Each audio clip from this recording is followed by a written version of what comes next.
Welcome everyone, here we learn about chemical reactions and its types. तो यहाँ सबसे पहले हम कॉम्बिनेशन रिएक्शंस के बारे में देखेंगे। कॉम्बिनेशन रिएक्शन क्या होती है? इसमें reactant plus reagent product plus by product को बनाते हैं, यानी कि जो रिएक्टेंट होता है अपने रिएजेंट के साथ एक प्रोडक्ट को बनाता है एंड साइड में उसका बाय प्रोडक्ट भी बनता है। ये केमिकल रिएक्शंस टोटल 8 टाइप्स की होती हैं, जिसमें कि dissociation, displacement, double displacement, redox, reversible, irreversible etcetera होती हैं।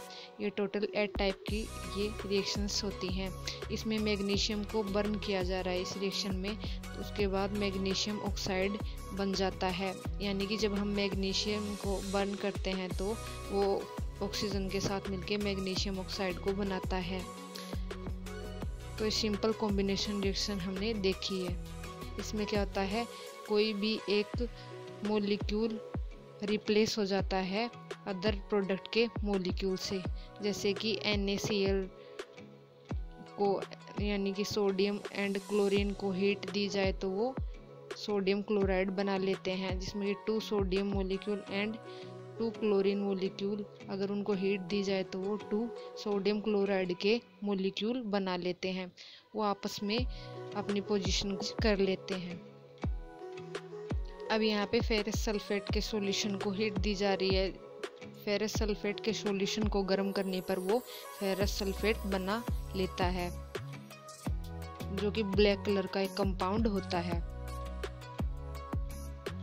यहाँ नाइट्रोजन प्लस 3 हाइड्रोजन मॉलिक्यूल, उनको हीट देने पे 2 नाइट्रोजन के मॉलिक्यूल को रिलीज करते हैं, जिसमें कि अगर हम सल्फर एंड ऑक्सीजन को कंबाइंड करें तो वो सल्फर ऑक्साइड को बनाता है।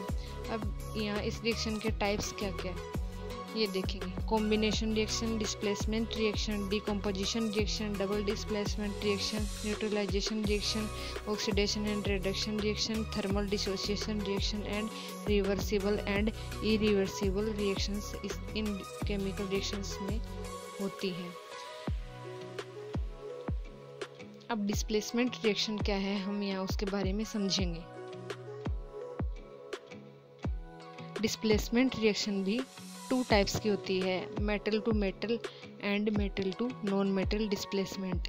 यानी कि मेटल का अदर मेटल के पार्टिकल से डिस्प्लेसमेंट हो तो वो metal to metal displacement reaction होती है। जैसे कि यहाँ कॉपर सल्फेट का एक सॉल्यूशन लिया गया है। अब हम उसमें एक आयरन नेल को डीप करके रखते हैं, तो कॉपर सल्फेट के सॉल्यूशन में जब हम आयरन नेल को डीप करके रखते हैं तो जो आयरन नेल का आयरन होता है यानी कि जो फेरस होता है वो कॉपर को रिप्लेस कर देता है एंड फेरस सल्फेट सॉल्यूशन बना लेता है, जो कि ग्रीन कलर का होता है। Copper sulphate solution blue colour का होता है, जबकि जो फेरस सल्फेट का सॉल्यूशन होता है वो ग्रीन कलर का होता है। यहाँ फेरस सल्फेट बन गया एंड कॉपर है जो रिप्लेस हो गया, एंड जो कॉपर सल्फेट का ब्लू कलर का सॉल्यूशन था वो फेरस सल्फेट के ग्रीन कलर के सॉल्यूशन में चेंज हो गया। जो फेरस सल्फेट का एक्वेटिक सॉल्यूशन है वो हमें मिलता है एंड कॉपर सॉलिड फॉर्म में रिलीज हो जाता है। अब कॉपर का यहाँ हम सिल्वर नाइट्रेट के साथ रिएक्शन करें तो 2 सिल्वर मॉलिक्यूल्स हमें मिलते हैं एंड कॉपर नाइट्रेट बन जाता है। अब यहाँ हम देखते हैं कि जो सोडियम होता है उसको हम रूम टेम्परेचर पे रखते हैं तो सोडियम क्या है, बर्न हो जाता है। यानी कि सोडियम मेटल है वो हमारे एनवायरनमेंट की ऑक्सीजन है उससे रिएक्शन कर लेती है। यानी कि जो वाटरी मॉलिक्यूल्स होते हैं उससे रिएक्शन करके सोडियम है वो बर्न हो जाता है। अगर एक भी वाटर ड्रॉप सोडियम पे डाली जाए तो सोडियम तुरंत ही बर्न हो जाता है। मैग्नीशियम की रिएक्शन हम वाटर से कराएं तो मैग्नीशियम ऑक्साइड बनता है एंड हाइड्रोजन रिलीज हो जाता है। अब यहाँ पर देखेंगे ऑर्डर ऑफ रिएक्टिविटी के बेस पे मेटल्स को कैसे अरेंज किया जाता है। तो sodium, magnesium, ferrous and copper को ज़्यादा से कम के लेवल पे अरेंज किया जाता है। अब फेरस को वाटर से रिएक्शन करवाने पे क्या होता है, फेरिक ऑक्साइड बनता है एंड हाइड्रोजन के मॉलिक्यूल्स रिलीज हो जाते हैं। डीकम्पोजिशन रिएक्शंस क्या होती हैं हम उसके बारे में देखेंगे। डीकम्पोजिशन रिएक्शंस में ब्रेकिंग हो जाती है किसी भी सिंगल सिंपल कंपाउंड की उसके सिंपलर सब्सटेंसेस में। यहाँ हम देखेंगे कि 2PbNO3 यानी कि लेड नाइट्रेट का से होता है 2 लेड ऑक्साइड में।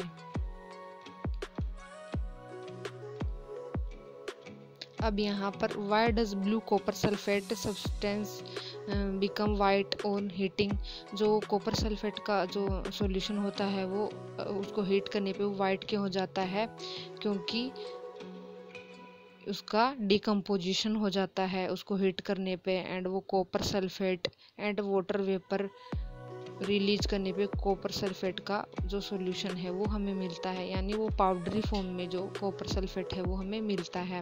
अब डबल डिस्प्लेसमेंट रिएक्शन क्या होती है, इसमें म्यूचुअल एक्सचेंज हो जाता है 2 मॉलिक्यूल्स का।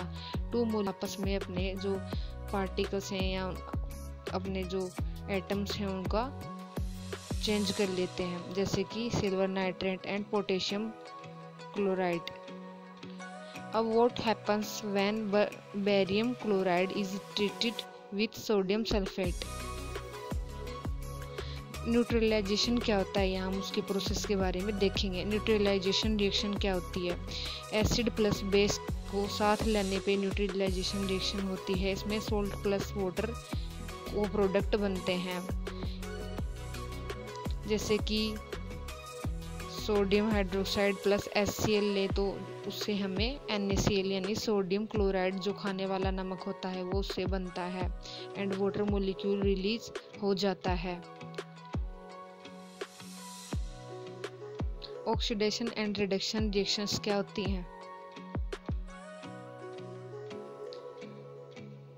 जैसे बर्निंग फ्यूल ऑक्सीडेशन रिएक्शन होती है, एंड जो हमारा फूड होता है उसका डाइजेशन हमारी बॉडी में होता है वो भी एक ऑक्सीडेशन रिडक्शन रिएक्शन होती है। ऑक्सीडेशन एंड रिडक्शन रिएक्शन में ऑक्सीडेशन में ऑक्सीजन प्रेजेंट होता है, उसकी प्रेजेंस ज़रूरी होती है, और हाइड्रोजन का रिमूवल होता है, जबकि रिडक्शन रिएक्शन में ऑक्सीजन का रिमूवल होता है एंड हाइड्रोजन ऐड होती है। जैसे कि जिंक ऑक्साइड प्लस कार्बन में जिंक अलग हो जाता है एंड कार्बन मोनोक्साइड बन जाता है।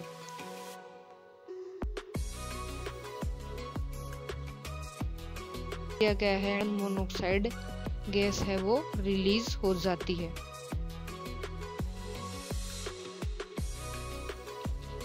ऑक्सीडेशन एंड रिडक्शन रिएक्शन दिखाई गई है यहाँ पर कुछ। थर्मल डिसोसिएशन क्या होता है, यहाँ हम उसके बारे में स्टडी करेंगे।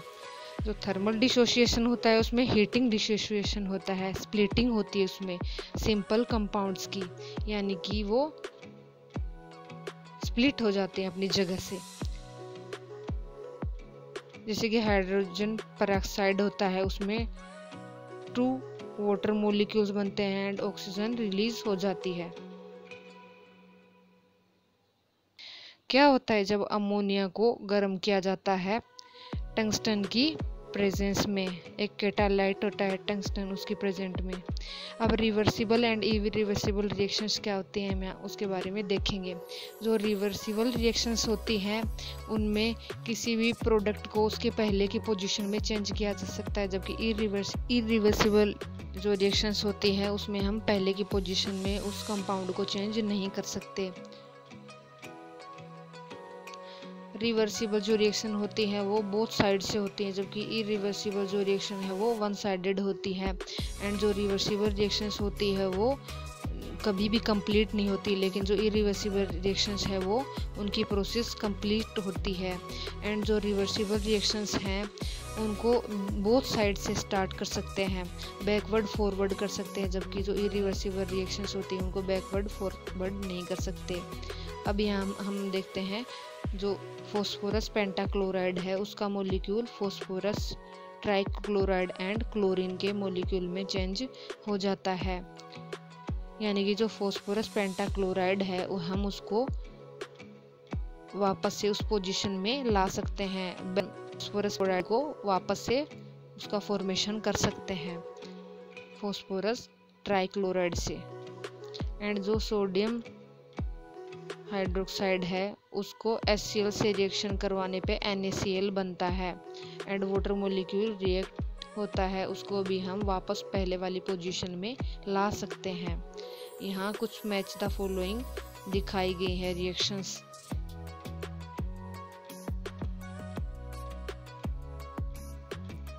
अभी हम देखते हैं रिएक्शंस 8 टाइप्स की होती हैं।